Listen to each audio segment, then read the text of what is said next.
Canada doesn't have an immigration problem. It has a leadership problem, and immigrants are being used as the scapegoat. That line will make people angry, but sit with it for a second. Because everywhere you look, immigrants are being blamed for everything. Housing is expensive? Blame immigrants. Wages are stagnant? Blame immigrants. Hospitals are overcrowded? Blame immigrants. Schools are full, traffic is worse, rent is insane, jobs feel harder to get, and somehow the finger always points at the same people, newcomers. The rhetoric gets uglier fast. They're taking over, they don't integrate, they abuse the system, they drive down wages. And once you hear it enough times, it starts sounding like policy criticism and starts sounding like exactly what it is, resentment aimed at outsiders. Now let's be honest, Canada does have a real problem with the pace of immigration relative to housing, infrastructure, and healthcare.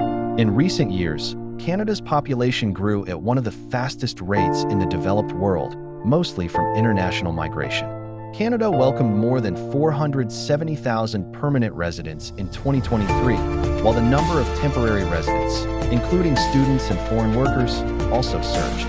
So if people feel pressure in housing and public services, they are not imagining it. But here's the part people leave out. Immigration did not create Canada's housing crisis by itself.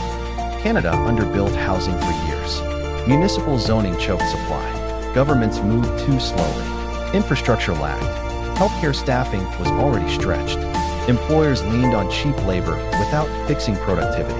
Colleges expanded international enrollment for revenue. The problem wasn't simply that too many people arrived. The problem was that governments invited growth without building the systems to support it. And immigration has not been some side issue in Canada's success story.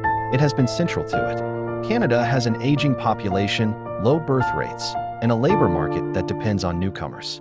Immigrants help drive labor force growth, fill gaps in healthcare, construction, logistics, tech, caregiving, and small business creation. A huge share of Canada's doctors, nurses, truck drivers, and entrepreneurs were born somewhere else.